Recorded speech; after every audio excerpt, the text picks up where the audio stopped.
Agora são 12 horas mais 31 minutos, 12h31 agora, na capital do Chachado e da beleza feminina. E a gente está tendo aqui a grata satisfação de receber mais uma vez o coordenador regional do IBGE, o Jorge Barros, agora mais aliviado porque o censo agora terminou, né? Agora de fato os números foram divulgados, Serra Talhada conseguiu passar, né, de faixa de FPM, chegando a uma população, se eu errar você me diz, viu, Jorge? De 92.228 habitantes, é isso? É isso mesmo. Acertei, exatamente, né? Muito bem. Cadê o microfone dele? Acho que não tá com problema. Vamos pegar esse outro aqui, né, pro Jorge, né, para facilitar. Isso aí não saiu. Agora sim. Então, Jorge, seja bem-vindo, meu querido. Boa tarde. Muito obrigado por aceitar o convite. Acertei em cheio o número? Acertou na mosca, como se diz. 92.228, a população hoje divulgada pelo censo para a cidade de Serra Talhada. E boa tarde, Tony, boa tarde, Juliana, boa tarde a todos os ouvintes da Cultura FM. É sempre um prazer a gente trazer informações que, lógico, vão afetar diretamente o cotidiano da população, né? Sem dúvidas. Jorge, só foi divulgado de forma agora oficial a população das cidades, né, do Brasil, do estado de Pernambuco, de modo geral, ou os dados que você até falava, que o censo também abrange isso, a questão de analfabetismo, de pessoas com deficiência, as dificuldades dos municípios, a questão também de georreferenciamento, de limites, isso já foi divulgado ou ainda tem alguma data para ser feita essa divulgação? Nesse primeiro momento, Tony, a gente teve a divulgação das populações, né, de todos os municípios do Brasil. Também o número não só a população, mas também o número de domicílios por cidade. Aí os dados referentes às outras variáveis, como as que você citou, né?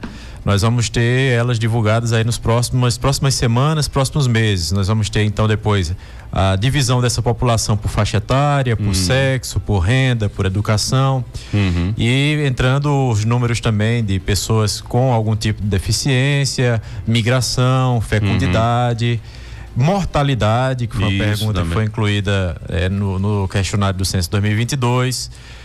Então tudo isso a gente vai ter aos poucos sendo divulgado com ampla cobertura da mídia, e claro que vai embasar estudos de pesquisadores, vai embasar também o planejamento estratégico dos municípios, em especial das prefeituras, das câmaras, né?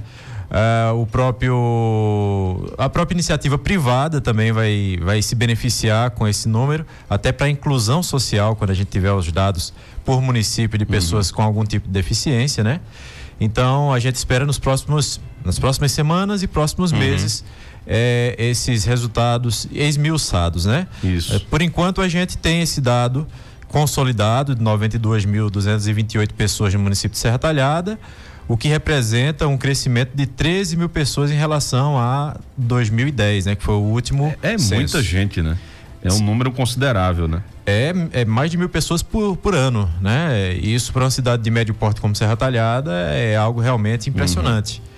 Quando a gente percebe que outras cidades, inclusive grandes centros, né? Como Salvador, por exemplo, ficou abaixo de 2010, né?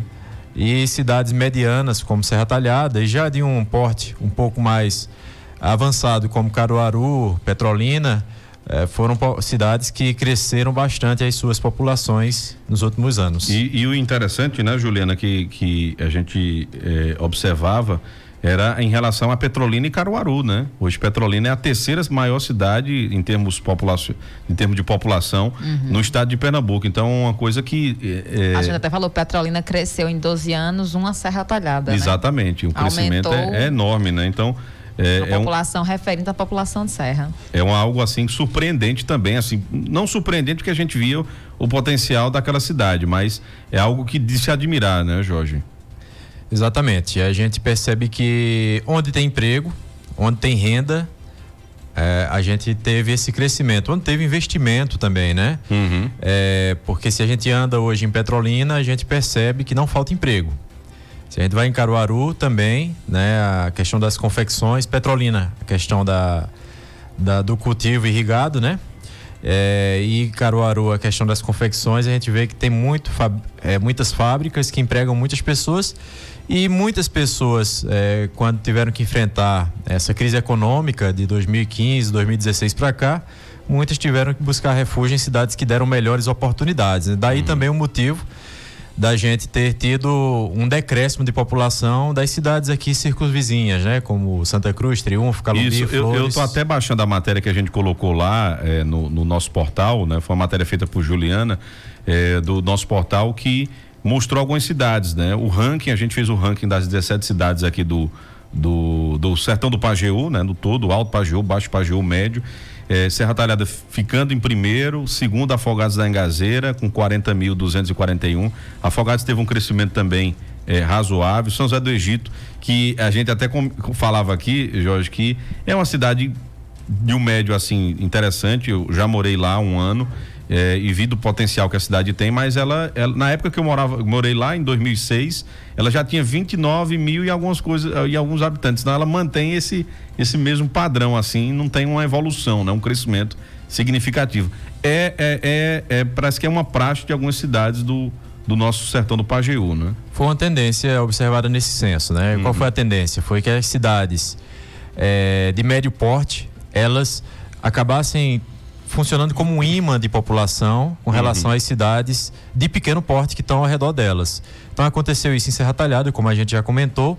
Essas cidades teve vizinhas, o efeito imã, puxou de outras cidades, mas teve Afogados, como você bem citou, esse fenômeno também, Salgueiro, Arco Verde, e aí nós vamos para Petrolina, Caruaru, Garanhuns.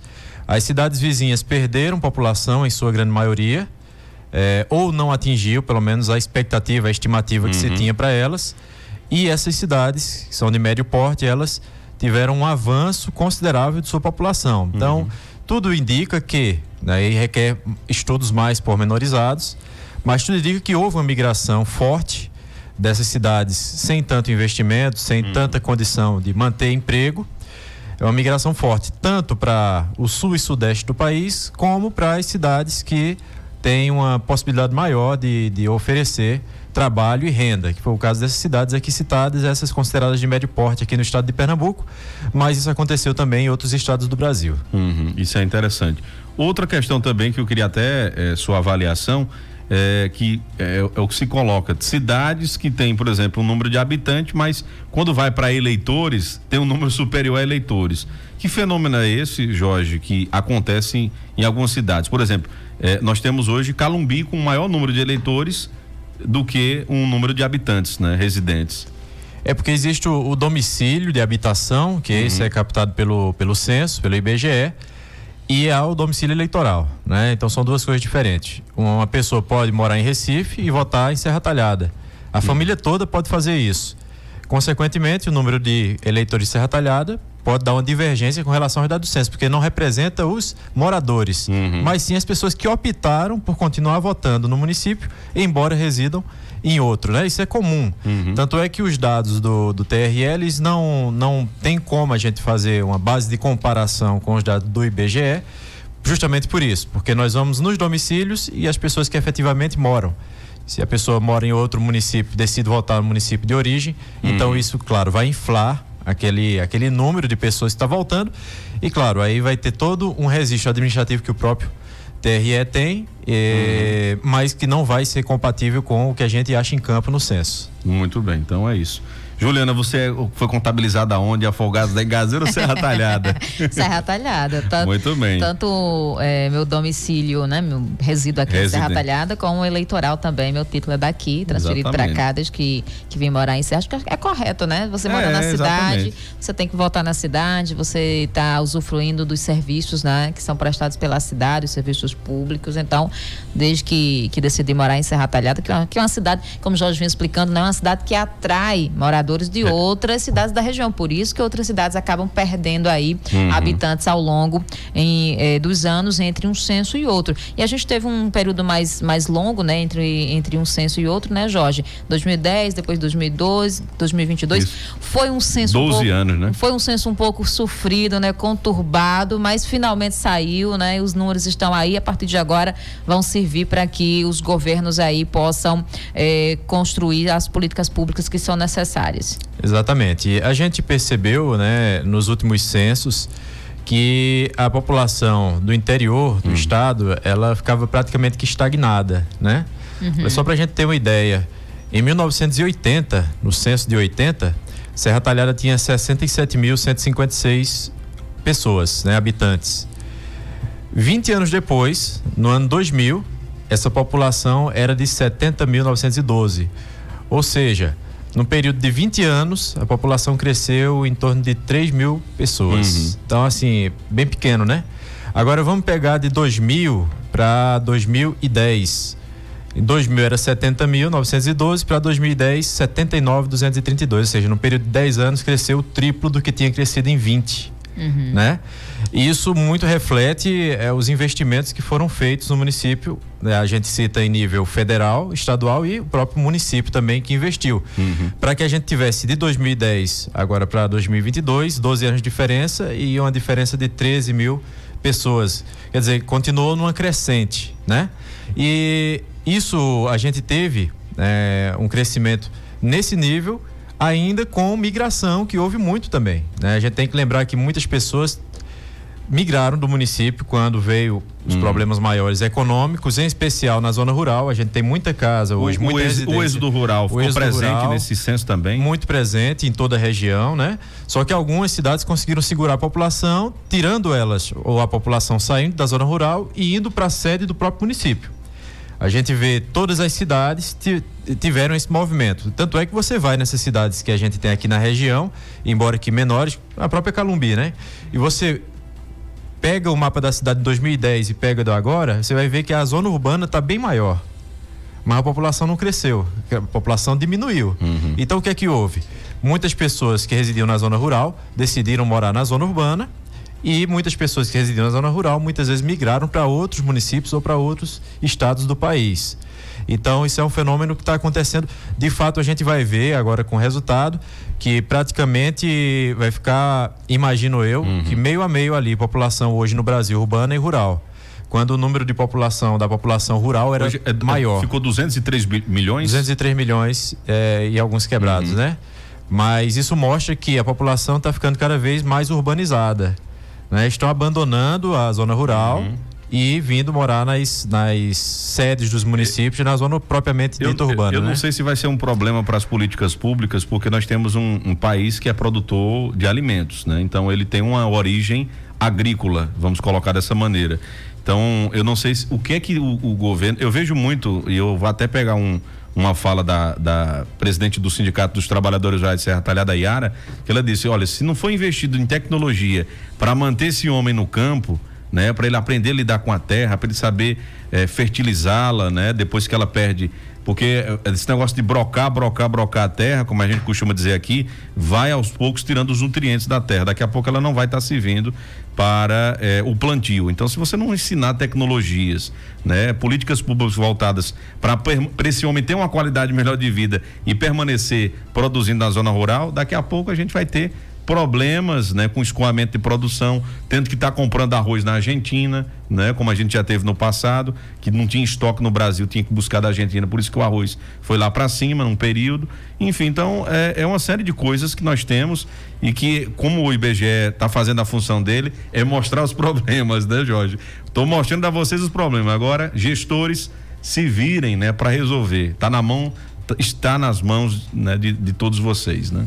Exatamente. Isso fortalece, claro, os próprios sindicatos para que eles possam pleitear essas demandas com relação à qualificação, à capacitação dos agricultores, para que eles possam continuar produzindo. A gente sabe que a agricultura familiar é a base da economia do Brasil, praticamente, né? A gente tem o agro muito forte no Centro-Oeste, mas a agricultura familiar é quem está trazendo a fruta para nossa mesa, as verduras para nossa mesa.